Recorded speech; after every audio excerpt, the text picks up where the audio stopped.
বিভিন্ন কাজে বাধা দিচ্ছে এবং সেই কাজে আমাদের যারা সহযোগিতা করা শুরু করলো সেটা হচ্ছে তার পাশাপাশি পরবর্তীতে আমরা দেখেছি অন্য যে 11টি রাজনৈতিক দল তারটা ছিল বাংলাদেশপন্থী রাজনীতি করবে এবং বাংলাদেশপন্থী রাজনীতির থেকেই আমরা পুরো সিরাজগঞ্জের 6টি আসন ইনশাল্লাহ আমরা দখল করব, ক্ষমতায় আসবো ইনশাল্লাহ। আপনারা তো সেই লক্ষ্যে কাজ করছেন।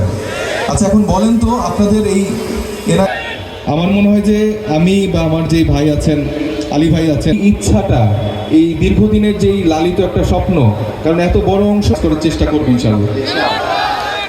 এবং আপনাদের এই যে হচ্ছে কি, তো নদী ভাঙনগুলো কেন হয় বলেন তো? শুধু কি প্রাকৃতিক ভেঙে দিচ্ছে এরকম ব্যাপার? আরে ভাই, আপনি নিজেই তো এটার জন্য দায়ী, অন্য কোনো সহযোদ্ধা দায়ী। যারা প্রতিদিন বালু খায়, বালু করতে চেনেন আপনারা? গত 1.5 বছরে এদের বালু খাওয়ার পরিমাণ এত বেশি যে এখন আসলে আমরা বালু খুঁজে বাচ্চা ছিল তারা 1.5 বছরের মধ্যে ফেলেছে ক্ষমতায় আসার আগে।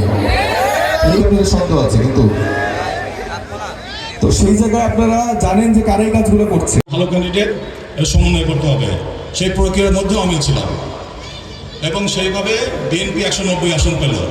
তারপরে নাজে থাকলো কয়টা?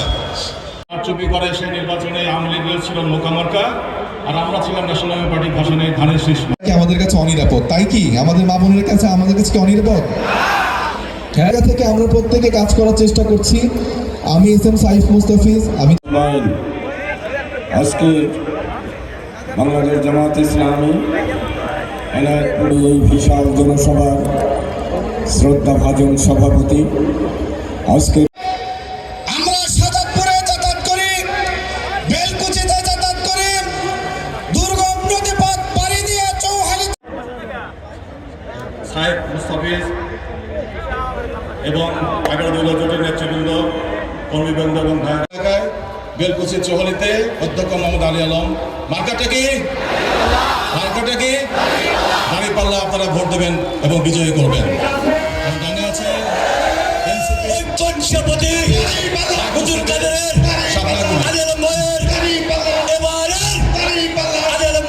পরিবর্তিত হয়েছে না? আমাদের 11 দলীয় জোটের প্রার্থীদের পক্ষে জনমত তৈরি হচ্ছে, তারপরে আজকে এসেছে এখানে। মানে অর্থাৎ আমি চারদিক দিয়ে ঘেরাও দিয়েছি যাতে অন্য আমাদের প্রতিপক্ষের মার্কার কোনো ঢেউ আমাদের উপরে এসে না পড়ে। এখন আমাদের 11 দলীয় প্রার্থীদের মার্কার ঢেউ এখানে এসে আসছে, পড়ছে এবং ইনশাআল্লাহ বিজয়ী হবো। বিজয়ী হলে আমরা কী করবো আপনারা জানেন যে এই ইনায়েতপুরে আমি একটা হাট নির্মাণ করেছি। বেলকুচি থেকে ইনায়েতপুর পর্যন্ত তাঁত শিল্পের উন্নয়নের জন্য এখানে আমরা রাস্তার 2 ধারে অসংখ্য শিল্প কারখানা গড়ে তুলব।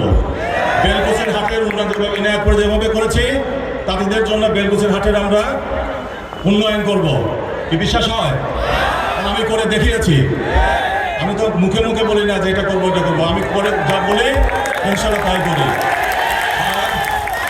বেলকুচি ইনায়েতপুর চৌহালি কোনো ব্যবসায়ীকে কোনো চাঁদা দিতে হবে না, কোনো অবৈধ কাজ এখানে চলবে না, ওই টাকু মাকু কোনো চুরি চলবে না এবং মানুষ দরজা খুলে ঘুমাবে, গরু ছাগল চুরি হবে না, এমনকি মুরগিও চুরি হবে না, মেয়েদের উপরে আর চোখে তাকানো যাবে না, যাকে বলে ইফটিজিং সেটাও চলবে না।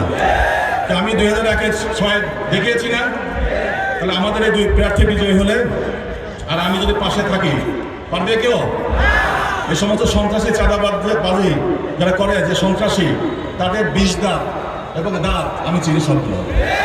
20 দাঁত কীভাবে ভেঙে দিতে হয় প্রশাসনিক এবং আইনের মাধ্যমে, সেটা আমার জানা আছে এবং আইনের 5টি ডিগ্রি নিয়েছি আমি। ওই ব্যারিস্টার পড়ার জন্য ইউনিভার্সিটি অফ লন্ডন, এখানে LLB 2টা, তারপরে ইন্টার্নশিপ, এগুলো আমার আইনের। আর আমার প্রশাসনিক ক্ষমতা, সব আইনি ক্ষমতা এবং প্রশাসনিক ক্ষমতা সবই এদের বিরুদ্ধে, চাঁদাবাজদের বিরুদ্ধে। এবং আমরা সকলে ঐক্যবদ্ধ থেকে এই এলাকার উন্নয়ন করব, যাতে আপনারা শান্তিতে ব্যবসা বাণিজ্য করতে পারেন, শান্তিতে বসবাস করতে পারেন এবং বাংলাদেশ বিনির্মাণে আপনারা অংশগ্রহণ করতে পারেন। আপনাদের সকলকে ধন্যবাদ। ইনকলাব জিন্দাবাদ, বাংলাদেশ জিন্দাবাদ।